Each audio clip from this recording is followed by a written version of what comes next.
राम राम राम राम राम राम राम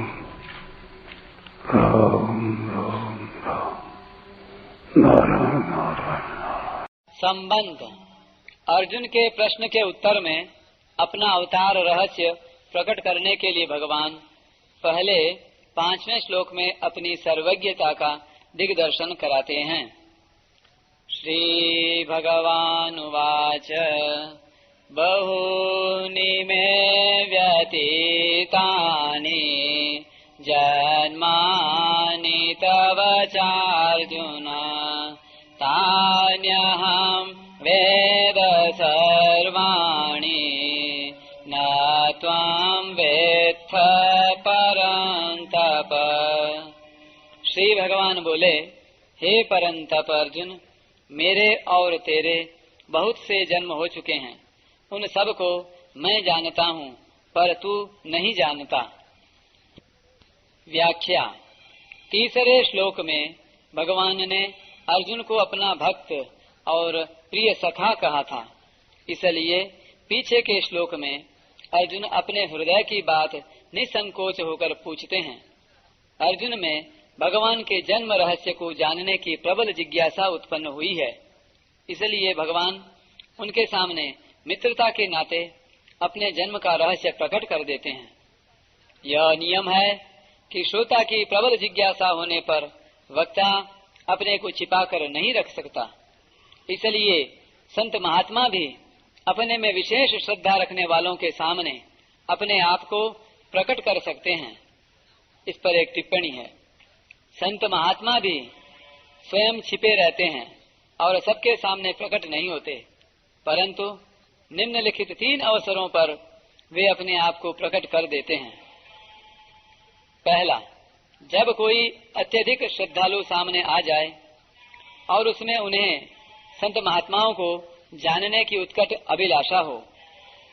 दूसरा, जब अपने किसी प्रेमी का शरीर छूटने वाला हो। तीसरा, जब संत महात्मा का अपना कहलाने वाला शरीर छूट रहा हो। दूसरे और तीसरे अवसर पर संत महात्मा उस व्यक्ति के सामने भी अपने आप को प्रकट कर देते हैं, जिसमें उतनी अधिक श्रद्धा तो नहीं है, पर वह उन संत महात्मा का हृदय से आदर करता है और उन्हें जानना चाहता है। गूढ़ौ तत्वन साधु दुरावहि आरस अधिकारी जह पावहि बहूनि मे व्यतीतानि जन्मानि तव चार्जुन। समय समय पर मेरे और तेरे बहुत से जन्म हो चुके हैं, परंतु मेरा जन्म और तरह का है, जिसका वर्णन आगे 6ठे श्लोक में करेंगे, और तेरा जीव का जन्म और तरह का है, जिसका वर्णन 8वें अध्याय के 19वें और 13वें अध्याय के 21वें एवं 26वें श्लोक में करेंगे। तात्पर्य यह कि मेरे और तेरे बहुत से जन्म होने पर भी वे अलग अलग प्रकार के हैं। दूसरे अध्याय के 12वें श्लोक में भगवान ने अर्जुन से कहा था कि मैं भगवान और तू तथा ये राजा लोग जीव पहले नहीं थे और आगे नहीं रहेंगे। ऐसा नहीं है। तात्पर्य यह कि भगवान और उनका अंश जीवात्मा दोनों ही अनादि और नित्य हैं। तान्यहं वेद सर्वाणि। संसार में ऐसे जाति स्मर जीव भी होते हैं जिनको अपने पूर्व जन्मों का ज्ञान होता है। ऐसे महापुरुष युंजान योगी कहलाते हैं, जो साधना करके सिद्ध होते हैं।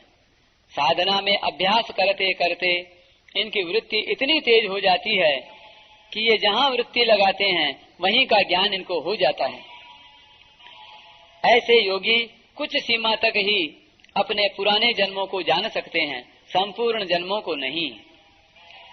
इसके विपरीत भगवान युक्त योगी कहलाते हैं, जो साधना किए बिना स्वतः सिद्ध नित्य योगी हैं। जन्मों को जानने के लिए उन्हें वृत्ति नहीं लगानी पड़ती, प्रत्युत उनमें अपने और जीवों के भी संपूर्ण जन्मों का स्वतः स्वाभाविक ज्ञान सदा बना रहता है। उनके ज्ञान में भूत, भविष्य और वर्तमान का भेद नहीं है। प्रत्युत उनके अखंड ज्ञान में सभी कुछ सदा वर्तमान ही रहता है।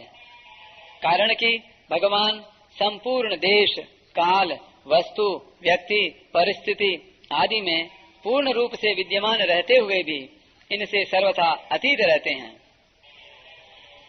मैं उन सबको जानता हूँ। भगवान के इस वचन से साधक को एक विशेष आनंद आना चाहिए कि हम भगवान की जानकारी में हैं। भगवान हमें निरंतर देख रहे हैं। हम कैसे ही क्यों न हों, पर हैं भगवान के ज्ञान में।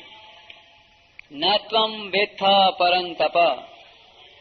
जन्मों को न जानने में मूल हेतु है अंतःकरण में नाशवान पदार्थों का आकर्षण, महत्व होना। इसी के कारण मनुष्य का ज्ञान विकसित नहीं होता। अर्जुन के अंतःकरण में नाशवान पदार्थों का, व्यक्तियों का महत्व था। इसीलिए वे कुटुंबियों के मरने के भय से युद्ध नहीं करना चाहते थे।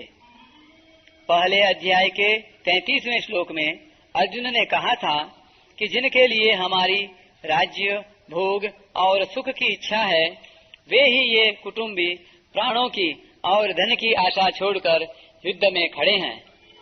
इससे सिद्ध होता है कि अर्जुन राज्य, भोग और सुख चाहते थे। अतः नाशवान पदार्थों की कामना होने के कारण वे अपने पूर्व जन्मों को नहीं जानते थे। ममता, आसक्ति पूर्वक अपने सुख भोग और आराम के लिए धन आदि पदार्थों का संग्रह करना परिग्रह कहलाता है। परिग्रह का सर्वथा त्याग करना अर्थात अपने सुख, आराम आदि के लिए किसी भी वस्तु का संग्रह न करना अपरिग्रह कहलाता है। अपरिग्रह की दृढ़ता होने पर पूर्व जन्मों का ज्ञान हो जाता है। अपरिग्रह स्थैर्ये जन्म कथनता संबोध। संसार, क्रिया और पदार्थ सदैव परिवर्तनशील और असत है। अतः उसमें अभाव, कमी होना निश्चित है। अभाव रूप संसार से संबंध जोड़ने के कारण मनुष्य को अपने में भी अभाव दिखने लग जाता है।